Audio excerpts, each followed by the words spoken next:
Hi, everybody. Before we get to another great interview, we could really use your help. IMDb, which is the entertainment database, recently named the Two Opinionated podcast one of its top 100 podcasts. This is a monumental feat for this program. You know, we're a father and son team out of a small town in West Virginia, have been doing this for about 5 years. There's 15 million podcasts out there. About 40,000 of those get to the point that they're listed on IMDb. Out of those 40,000 out of the 15 million, we were ranked number 82. Something that we're just immensely proud of. We're so thankful for our listeners, our watchers, our fans. Thank you so, so much. If you would like to help us out, and we're asking for it, please. It's easy. It's really easy. It's free. If you go to IMDb, that's imdb.com, look up Two Opinionated Podcast, and just take a look at the page. That's all you have to do. I mean, you're welcome to look at the cast, look at the episodes so you can kind of see who's been on the program. Do whatever you want. But even just bringing up the page, imdb.com, Two Opinionated Podcast, bring up the page, look at it. That helps us so much. So please, if you can do anything, we would really appreciate that. Our YouTube channel is MeisterCon Pod. Love to have your subscription there. It's also free. And you can also check out our website, meistercon.com, where you'll find almost 700 episodes, audio and video, available on there. There's also a terrific blog from Brett, and it'll let you know anything that we have going on in studio, if we're covering a convention, if we're going on location, anything that we have going on will be on the website, meistercon.com. Thank you guys so, so much. We appreciate you so much. I can't express enough how appreciative we are of all of you. We never expected to do as well as we have, and that's all because of you. Thank you so much. Enjoy that interview. Bye, everybody. Hi, everybody. Welcome to another edition of Two Opinionated. I'm so excited today. I've got hip-hop artist, songwriter, actor, Danny O. So welcome, Danny O. Yes, sir. Thanks for having me, man. I appreciate it. How you doing? You know, I'm doing really well. I've been excited to talk with you. I told you I was out in LA this weekend. We spent let's see, Friday just at the pool there and at the Roosevelt Hotel in Hollywood. Wow. And we played your music the whole time we were at the pool. Oh, is that right? Okay. Yeah, that's really dope. Thank you, man. I'm honored. it was good too. And we had a crowd. Yeah. Like we had a group of people come in and be like, who you listening to? I was like, well, let me tell you.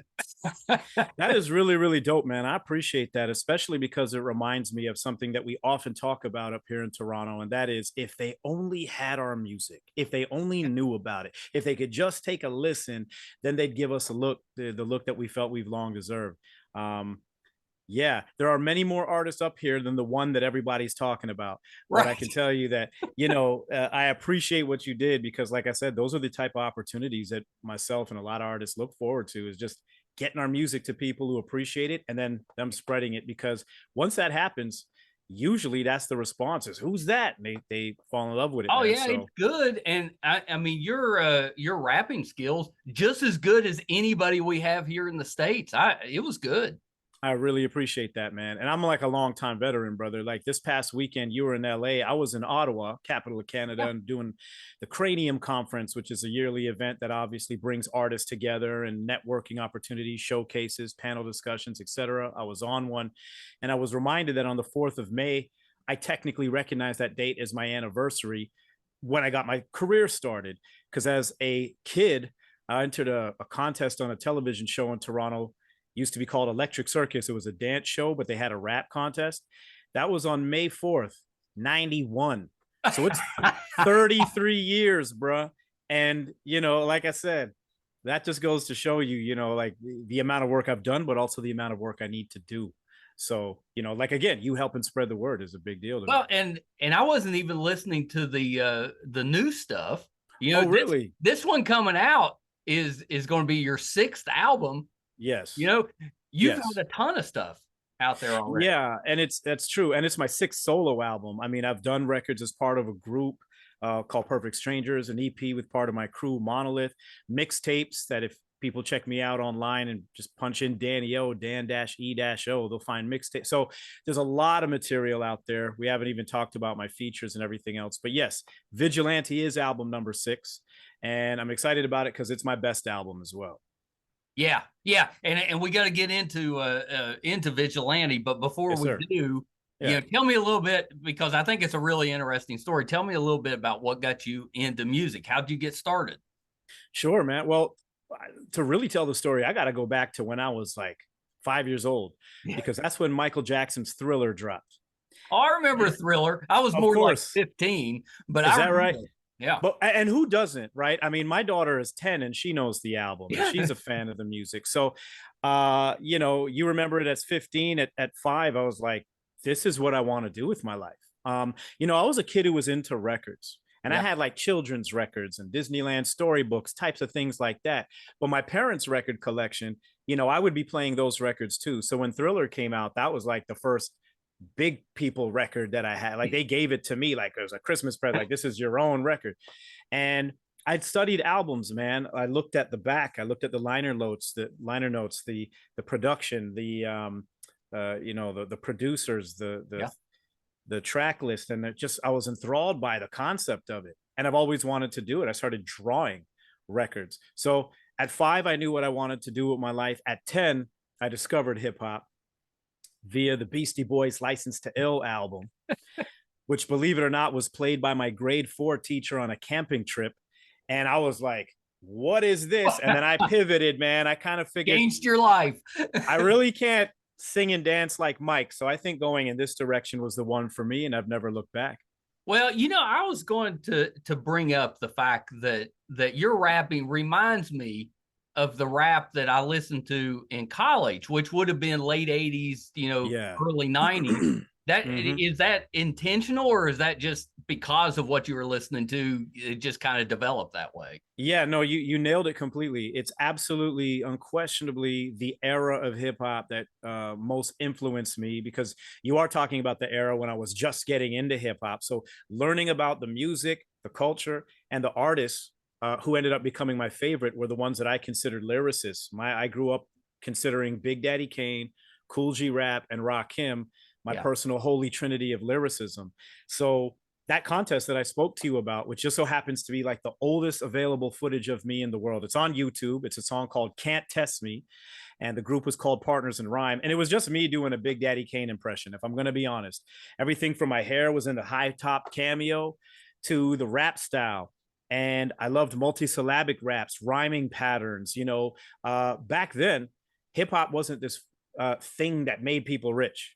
It was this thing that made you stand out. And I loved battling and, like I said, entering contests, doing talent shows as a kid. So just being the best rapper was my whole, that's all I wanted.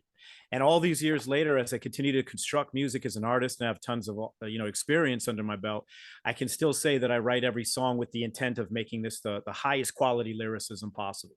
So I'm Yeah. glad that you still catch that in my music. Yeah, absolutely. Absolutely. Mhm. Do you think that today, I mean, everybody knows Michael Jackson, but do you Of think course. that they understand the impact that Thriller had when it first came out? I mean, Yeah. it was basically our generation's Beatles, or maybe Elvis.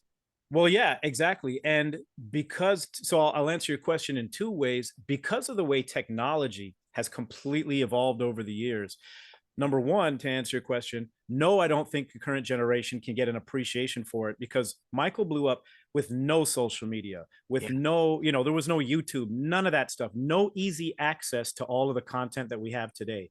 So Right. he was popular off of like radio, television, like concerts, like real people going to the record store and purchasing the record and coming home with it. Like to this day, as I'm sure you know, Thriller's the biggest selling album of all time. And Yeah. it can't and will never be beat ever, because sales aren't what they used to be. That's We're right. not talking about digital downloads. We're not talking about streaming. when people refer to streaming and use the word sales, it always rubs me the wrong way, because a stream is not a sale. That's right. And a purchase of a product is what made that album the biggest thing ever. And yeah, his global stardom, yeah, is just completely unheard of, to the point where, like you said, we have children who are here, uh, never lived a day when Michael was around, and they're Michael Jackson fans. So Yeah. yeah, the technology has changed. That's what I was going to say about the second part of my answer, is that because the technology has changed, we're just not going to see that again. No, I agree. I mean, there's never going to be a moment. I'm sure you watched it when he first moonwalks on TV.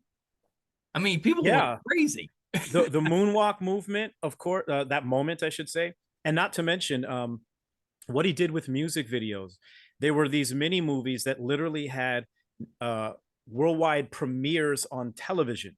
Yeah. So everyone was going to their TV to watch the premiere of this new Michael Jackson video. And again, with the advent of YouTube, like, again, it's just unheard of. We're not doing that. No one's sitting in front of the TV waiting for something. There's no happen. Friday night videos, or no. Even MTV isn't the way it was back then. No, you can, everything's on demand. And, you know, as both an artist and a fan, I can appreciate what that does. You know, people on Friday, May 10th will be able to click a button on their phone to hear my album.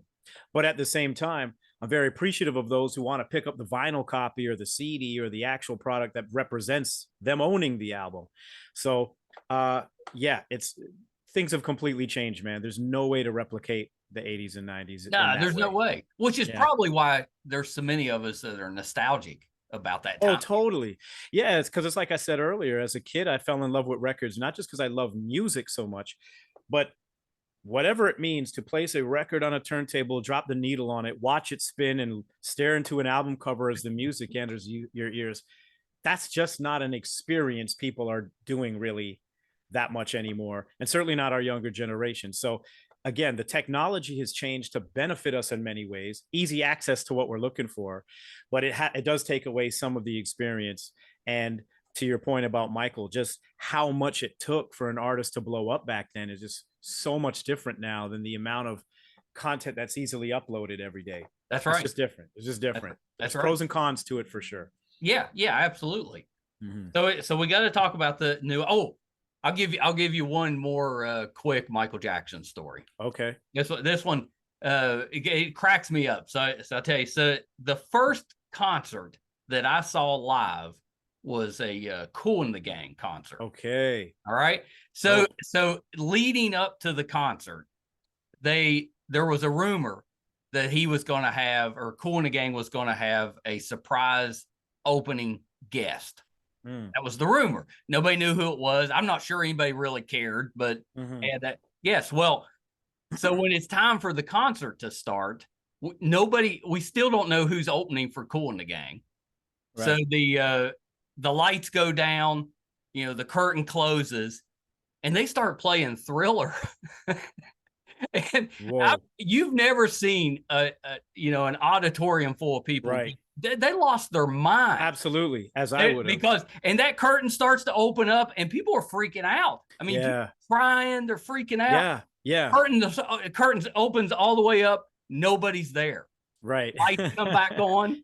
And like 15 minutes later, Kool and the Gang just comes out. Wow. That could have been a huge risk, man. That's the kind of like tomato throwing situation you want to avoid. It's wow. It's funny you say that, because it brings to mind some of the things that I also feel have changed so greatly since MJ's era. And that is the crying and the fainting of fans, guys and girls, man, just because of, because Michael was there. And I remember, after his passing, seeing the This Is It documentary, which was the footage of his rehearsals. And I remember the part where, they are rehearsing or auditioning dancers for the tour. And they're half Michael's age. And they're meeting him, and they're shocked to even be in his presence. And then for the Billie Jean routine is when everyone clears the stage and it's Mike alone. And he replicates that whole solo performance that he did all those years back when he introduced the moonwalk. And these dancers, again, half his age, are just standing in awe, basically in tears. And I was thinking, if that were me, and I never had the opportunity to see Mike personally, I know I'd be standing in tears too. I was so in awe of his ability as an artist. And that documentary really did show how he was meticulous, right on down to he would flip his jacket on beat, dust his shoulder on beat. Like everything was He was amazing. so meticulously planned. And obviously not being Mike or anywhere close, I still took notes from that. And I've always been a note taker. Every show I go to, hip hop or otherwise, of how the performer connects with their audience or what they do that is special. And no one was more special than him in terms of the performance, the music, the videos, you name it. But it has also helped carve out the way that I like to perform, the way that I like to connect to an audience in my own way. Because, man, you can make a tiny piece of music, as you discovered at that Kool and the Gang show, that tiny piece of music with the lights off for a minute, people lose their minds, man. It just, the impact that he had, and he knew how to do it. I remember a part of that documentary where he was telling the drummer to chill, because I think he used the word simmer. You got to let them simmer. He knew the exact moment between one song and the following song and how long it should take in between to get the crowd revved up again. Genius. Oh yeah. He was amazing. He was amazing. So you're pretty great yourself. And your new man, album, I appreciate you. Yeah, of course. Your new album is Vigilante. It comes out on the 10th, which is Friday. Yes. So tell me about that. What was the kind of the inspiration, the process behind it? Well, I can tell you that the inspiration for the title and its concept, believe it or not, came from during the pandemic, when we all had plenty of time to stay home and not do as much as we normally would. You mean you actually used your time wisely? I did my best to, that's for sure. They put out the end of the Dexter series. You watch Dexter? And they wrapped it up with New Blood. I also got introduced to an anime series that's on Netflix called Death Note, which is named, it's after I like Death Note. Death Note. Both Death Note and Dexter, while different obviously from each other, deal with vigilantism, in that the two main characters, Dexter and Light respectively, their whole objective, at least at the start, is to do away with evil, is to kill those who are bad or who are getting away with evil. And it's always been something that's intrigued me, man. I've been fascinated by like revenge movies. Like there's this revenge trilogy from Korea, Old Boy, Lady Vengeance, movies like that, where the bad guys when bad guys get what they deserve, I like it. You know what I'm saying? So what happened during the pandemic, man, we saw not just, crazy shit happen as a result of COVID itself, but we saw George Floyd get snuffed out. We saw Ahmaud Arbery get snuffed out. We saw a lot of horribleness, man. And not that hasn't existed before, but it just kind of hit deeper. It just kind of, we saw it for ourselves. We talked about technology earlier. Now we're watching murder, bro. It's no longer a story that the news tells us. We see someone has shot this for us and told, and we're also having people tell us that didn't happen, even though we saw it happen with our own two eyes. And so as the vigilante, a la Dexter or Light from Death Note, I'm looking at the world going, I want to destroy this, and this.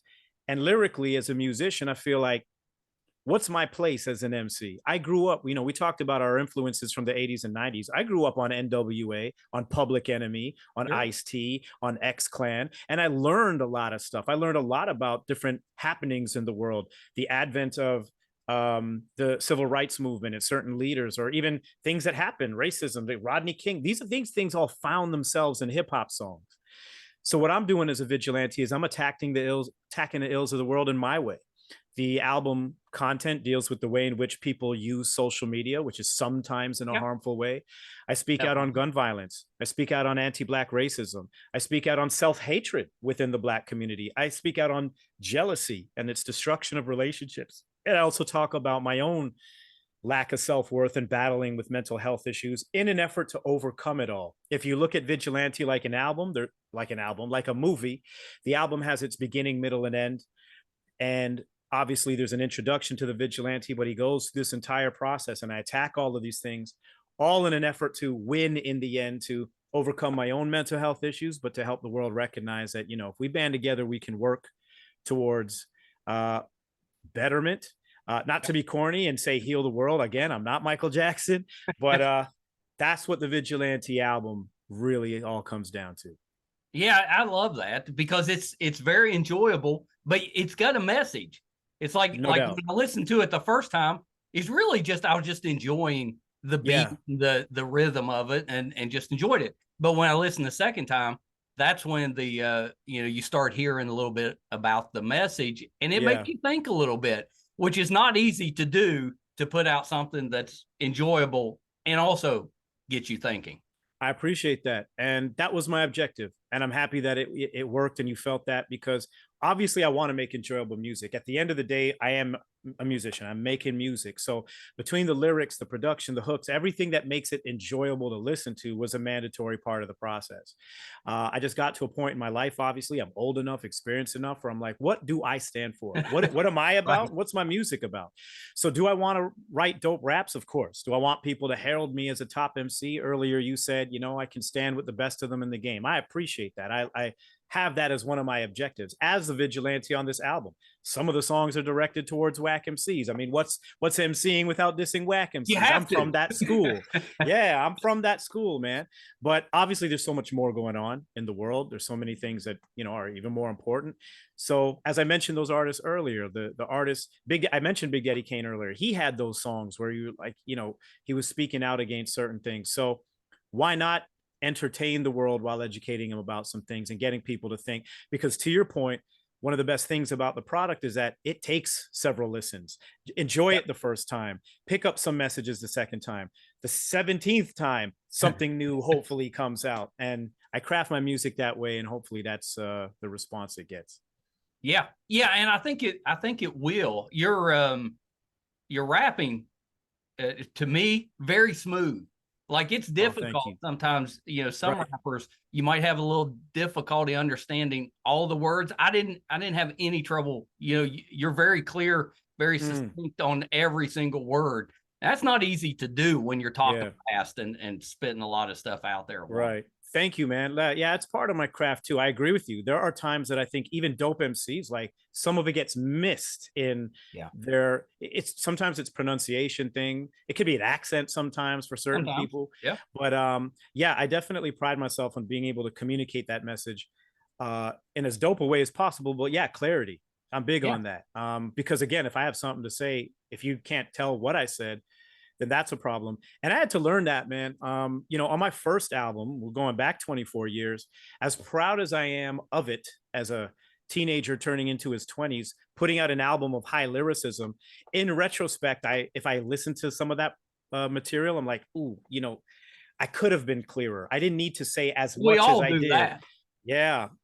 So I think that it also shows my, my improvement, maturity, and growth as an artist, that you can hear it and say, hey, everything came through crystal clear, because that's big for me. Yeah. Well, that makes sense. Yeah. So you've, I think, been releasing singles that are also on the album, right? You got 2 or 3 of those out now? Yes, sir. Yeah, 3 over the past 3 months.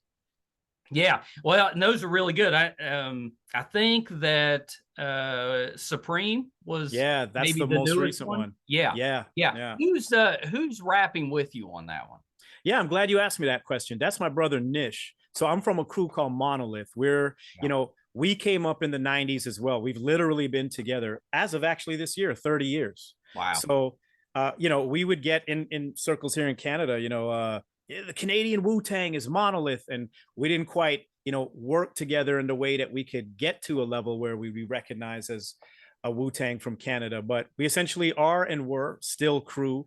But he's one of the few artists in the crew who continue to work in the game. He's of Japanese descent, which is also awesome, because the Monolith is a very multicultural group. Just about everybody is in this crew from nationalities across the world. Nish is one of my favorite rappers, brother. He is absolutely a barsman. That's another song on the album. It's what I refer to as guys with bars, real MCs with punchlines and dope patterns. And he's always been that way. We've been recording together a long time, but it was just a long time since the last collaboration. So I said, for this album, bro, we got to get back in the studio and do it. So we did. He's part of a duo called Cedar Hill. So if you want to hear more of Nish, you can look up Cedar Hill on Spotify. And yeah, he's collaborating with me. So even though it's a new cut, we're boys from back in the day, man. And anyone who knows Monolith knows that we're both members of that same crew. Well, that makes sense to me, because you both seem very comfortable with each other. Yeah. It didn't seem like this was just the first time you were meeting. No, for sure. In fact, I literally just decided I think yesterday, to create a Spotify playlist, and it has about 6 joints on there. That's me and him collaborating over the years. So, you know, there's more where that came from if you like Nish, for sure. Yeah. Really good. Really good. Tell me about the art for the album, because it's pretty spectacular. Thank you. I'm going to grab it.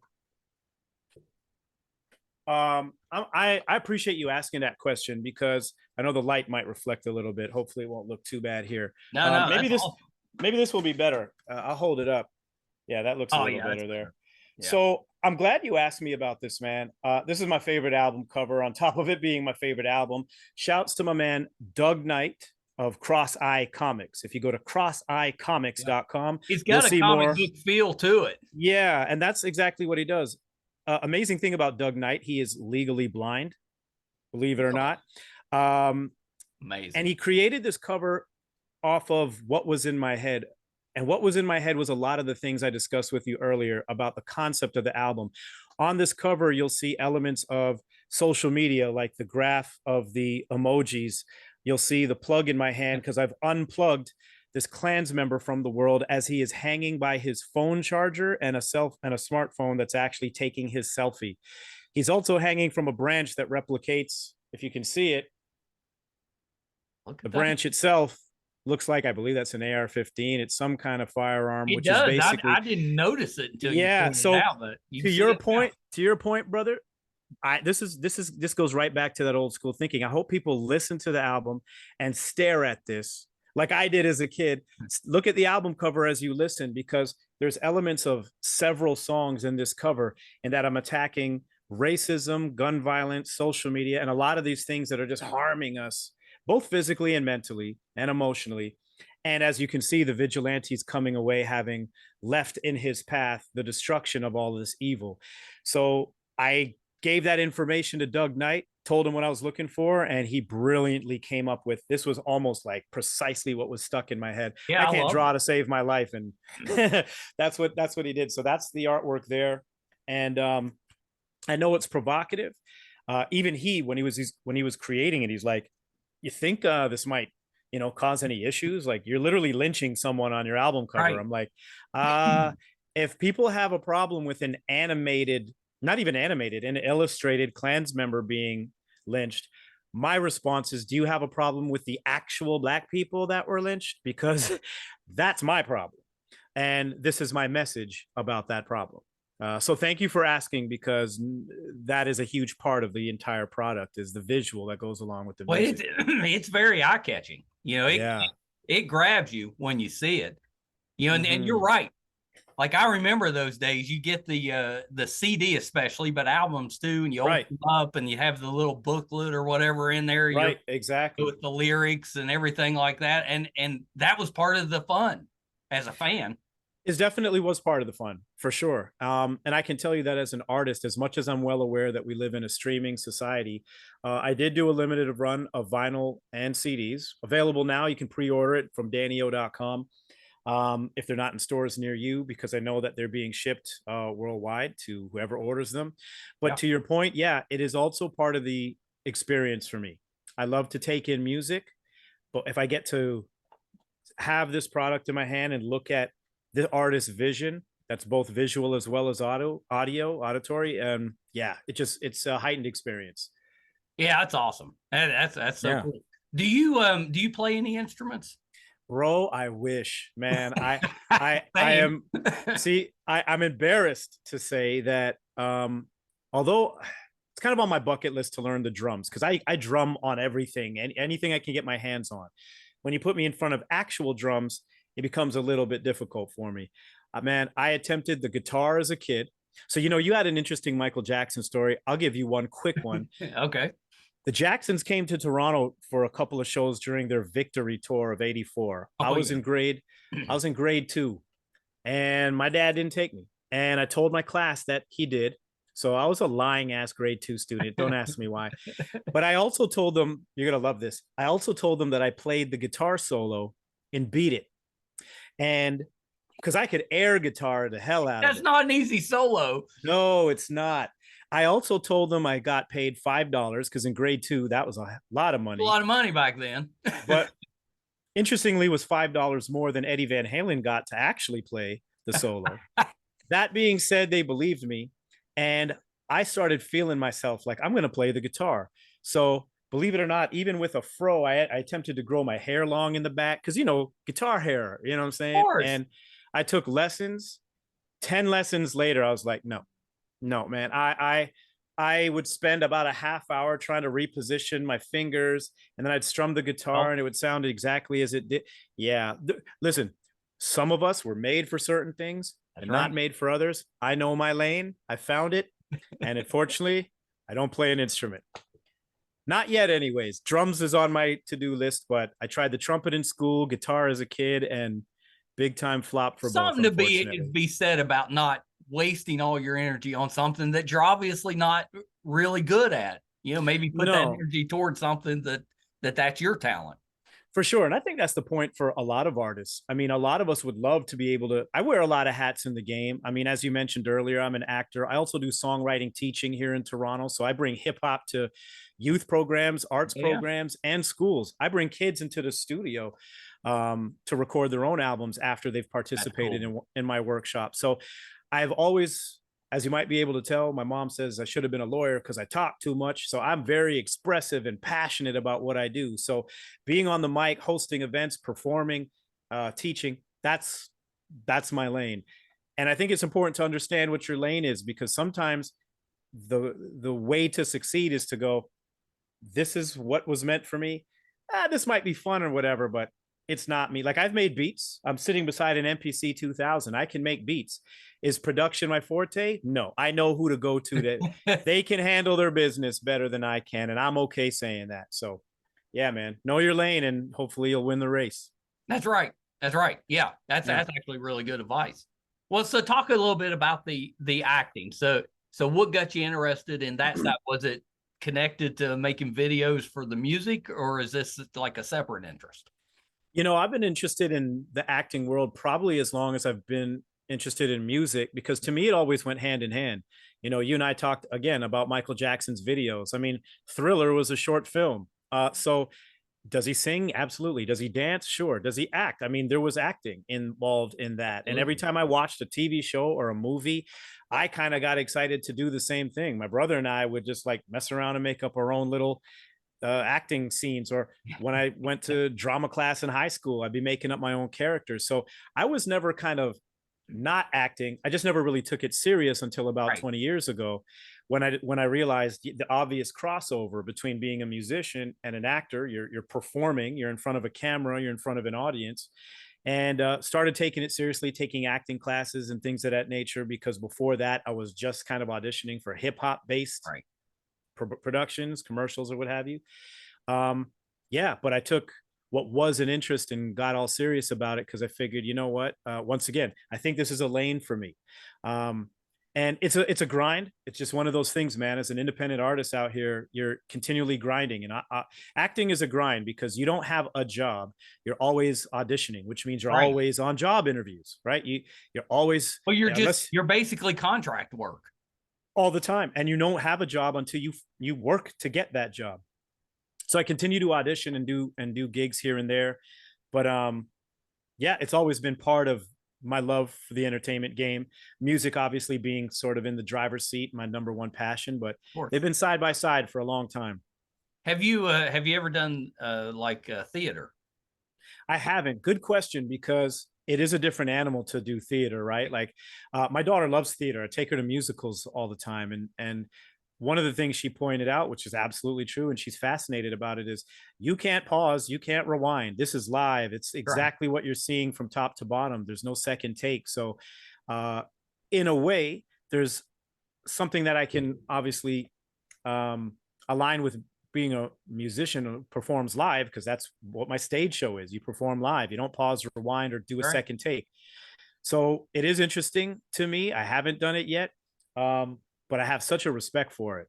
I have such a respect for it, man. Well, it's And my tough because you daughter's got to so into it. repeat your performance over and over. Yes, you do. Yes, you do. So And it's you involved. obviously need to know those lines, and you need to know all of the emotion attached to those lines.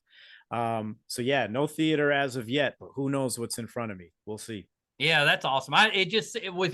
With your personality, and I know you've got a good voice, seems like acting would work for Yeah, you. thank you, sir. I appreciate it. To be honest with you, the one thing that I can probably come closest to is shouts to Obsidian Theater, who put out a project called 21 Black Futures a couple of years ago. This was also during the pandemic.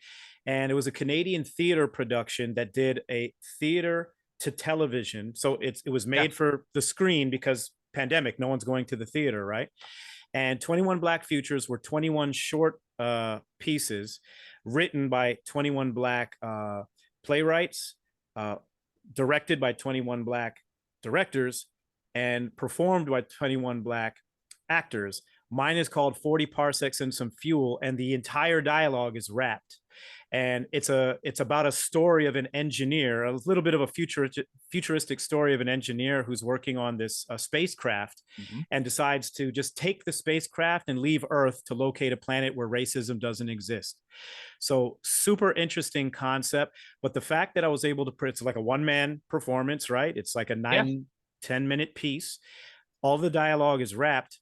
And I remember doing that going, wow, this is a lot to memorize. But one, because it was rapped, I'm like, I memorize raps all the time. So I memorized Right. it in pieces and then was able to put it all together.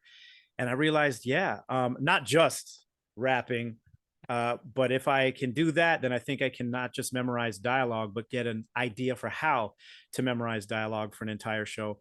And that was an experience because it was performed live on a theater stage. Again, no audience, it was shot um, for television. But yeah, that's my closest experience to it. And it was a great one. So, Yeah, that one sounds really really cool, and that would work. The only difference is you just didn't have the audience there. yeah, exactly. Exactly. Yeah, yeah. But of course, I perform live all the time in front of audiences, man. So once again, it's about those two things meeting and putting them together. So we'll see, bro. You'll be the first to know if I'm in a I'd musical appreciate anytime it. soon. Yeah. So what comes the album comes out Friday. What comes next? Are you working on more music, or are you working on videos? Are you going on tour? What's next? Yeah, hopefully all of the above, bro. Yeah, There is a listening party in Toronto the night of the, so tonight is it's going to happen on the that's 8th. exciting. Yeah. Um, yeah, that's going to be really cool because I haven't actually done one before. I've done album release parties Yeah. for every album I've done, but a listening party is different in that I'll have a little bit of an opportunity to speak to my audience about the record before it's played. And given the messaging that we've talked about today, I think that'll be kind of cool for, hopefully Yeah. get people to listen, really take it in, almost like a behind the scenes DVD bonus feature way of listening to the album. You know what I mean? More videos are on the way. There are 2 already out. So Like We featuring Blessed all over YouTube, Oh, that's a good Supreme one. I've featuring watched Nish. that one. That's Yeah, thank a you. really good video. Yeah. Thank you so much. A lot of people love that one. I certainly do, but I'm happy about that record for sure. And we're going to follow that up shortly. I just mentioned coming back from Ottawa, so I'm looking to get back on the road. Nothing booked yet, so I don't want to spill any beans or speak too early.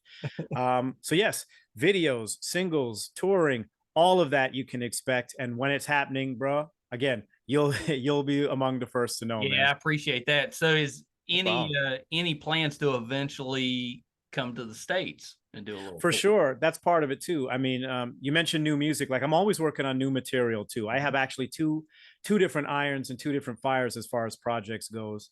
So I'm working on that. I have been to the States many times and perform in many different places. That's a big part of what I'd love to do Yeah. next too, because as I mentioned earlier, and one of the reasons I appreciate you so much for having me on the show today and discussing my career in this project with me is, even though I've been in the game literally 33 years, and there are pockets across the world that know me, like I put out records in Europe, Japan. I have different deals with different artists and producers where in certain pockets throughout the world, like I'm known. And then, of course, you have the United States, which is a hugely populated country in the center of the world in terms of entertainment, and like a lot of people have no idea who I am. So when a brother like yourself says, come on my show and let the That's world right. know, We're I gonna really fix that. appreciate it. Absolutely. And that's part of the game. So, yes, to your answer, without anything set in stone as we speak right now, that is definitely the plan. I plan to be down there. So, look for me. And again, once it happens, I'll get the word out to you.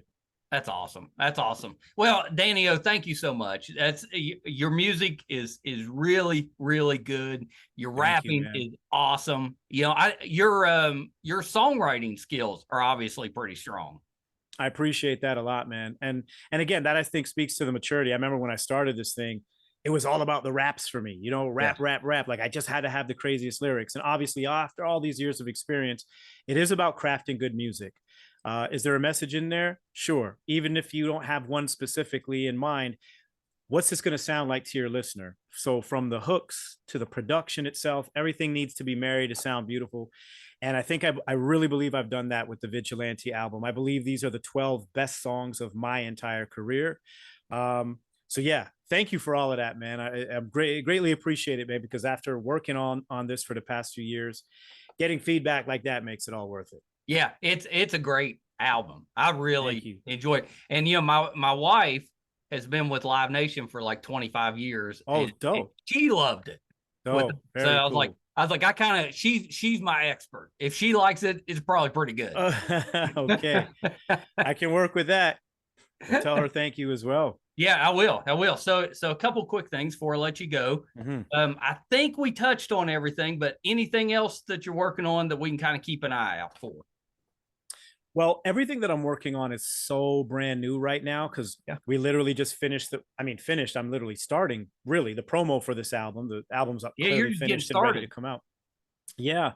And as you mentioned, for the past 3 months, we've been pushing the singles and everything. So, like I said, I do have some projects that are just beginning. So there's nothing really to speak on yet because one of the interesting things about this album, and I've sort of learned from the experience, so not to speak about things too early, That's is this right. album maybe went through, I don't know, a half dozen concepts and names, and I was going to go in different directions with it between producers, the concept, all of that. When I finally landed on Vigilante, it was after like several kind of ideas that went in and out of thought. So probably the ideas that I have going on right now, I'll tell you all about them, and then none of it's going to happen because I went in a different direction. So See, that makes sense to me. Yeah, you don't want to yeah. jump the gun too soon. Yeah, and that's just it, man. It projects, I think the best ones anyways, they take shape over the course of them being created. Because even with the songs on this album, there was many instances, brother, when I went to the studio to change one word, I would change one line, something just needed some tweaking. For a variety of different reasons. Sometimes it was the producer going, I like how you do it this way instead of that way, or change this to that. And so a lot of work went into making this as perfect as I could make it. So I'm one of those artists who really focuses on quality versus quickness. Like, a lot of people, again, we talked about technology earlier. I could write, record, and release a song today. I could do it. I Right. choose not to because I'm taking your time to perfect product that's the way I operate. That's a But better way to do it because if you're just pushing stuff out and you're rushing it, you're not going to get the audience that you want. I don't think so. And I think what you're also going to do is with the audience you do get, you're going to get those going, because you were just hoping that people will like it because you wanted to get it out quickly.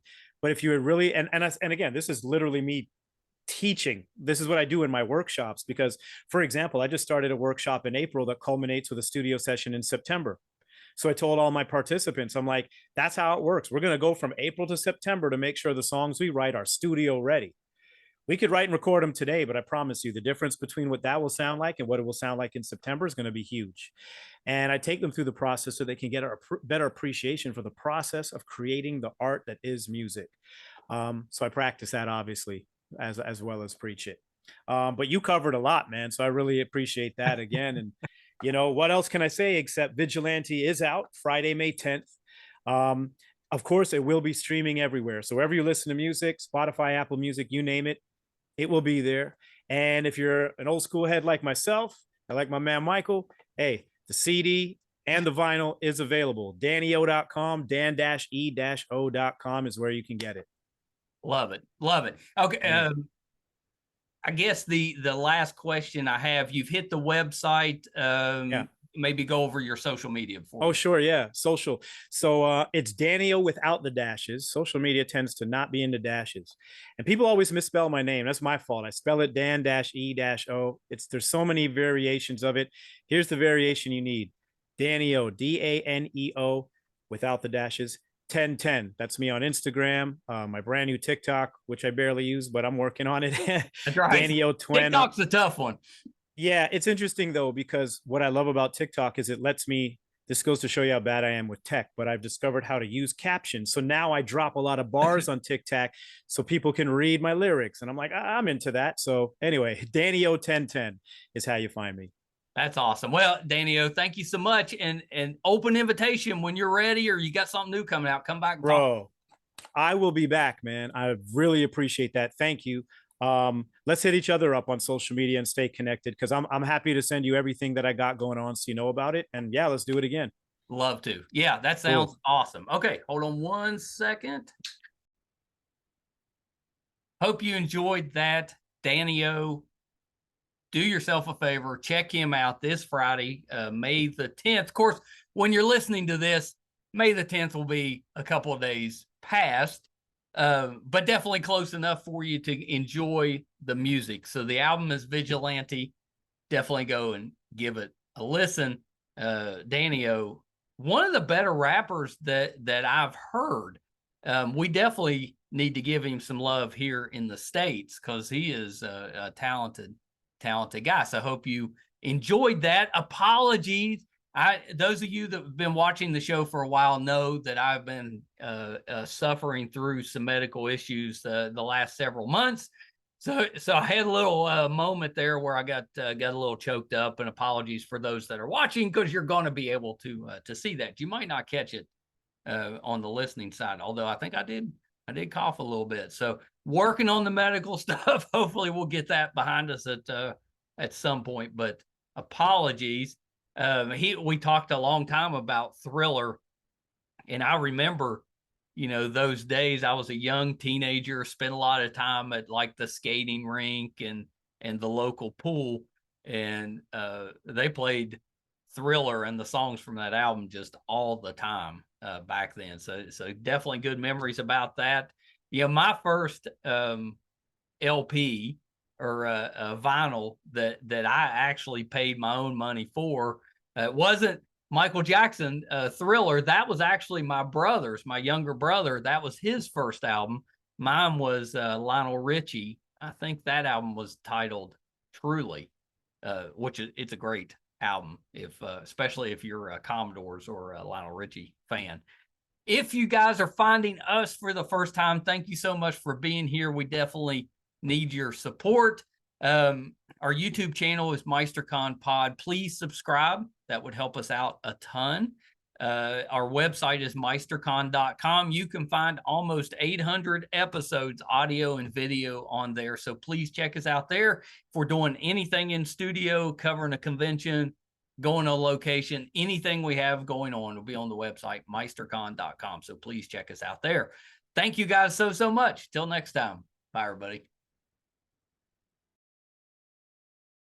Hi, everybody. I'm once again here to ask for your support. It's been a big year for the Two Opinionated podcast. Back in February, we got to live out a dream, moderate for William Shatner here in our hometown. In May, we passed 100,000 downloads on our YouTube channel, and we followed that up in June with 50,000 downloads on the audio side. We recently posted our 600th episode, which is pretty good volume for just a father and son operation. Not too many podcasts can keep that volume up. We've been doing this now for 4.5 years, 600 plus episodes. We recently hit 1,000 subscribers on our YouTube channel, which is a really big deal for us because we've always gotten the views, but have struggled to get people to subscribe. So that 1,000 was a big deal for us. And best of all, we were recently named one of the top podcasts on IMDb, which is the entertainment database. Those that are ahead of us, we came in at number 82. Those that are ahead of us are bigger companies like Disney, mostly Marvel, and Joe Rogan, that type of podcast. So for us, being just a small West Virginia father and son podcast, to be in the top 100 out of 15 million, it's a pretty big deal for us. So thank you for everything you've done for us so far. Got a couple little ways, though, that you can help us, and they're free and they're really easy. If you haven't checked out our YouTube channel yet, please go to YouTube. It's under MeisterCon Pod. Just hit subscribe. It's free, doesn't cost you anything, really helps us a ton. And maybe even more important, if you could go to imdb.com, look up the Two Opinionated podcast, and just look around the page. Just having that traffic on the page really helps us out. So that's a couple easy ways that you can support us, even if you're not listening or watching all of the time. And we want you to listen and watch, because I think that our guest list, I would put up against anybody, any other show, podcast, anybody out there. I think our guest list holds up. So please check us out. You probably will find somebody that you like, or maybe somebody that you didn't know you liked, but kind of discovered them on there. There's tons of that. If you're into music, we have that too. If you like books, we've got authors on there. If you're more into what goes on behind the scenes in the entertainment world, we've got producers, directors, video artists, anything you can think of that happens behind the scenes, we've had them on the show. So definitely check us out. Thank you guys so much. Until next time. Bye, everybody.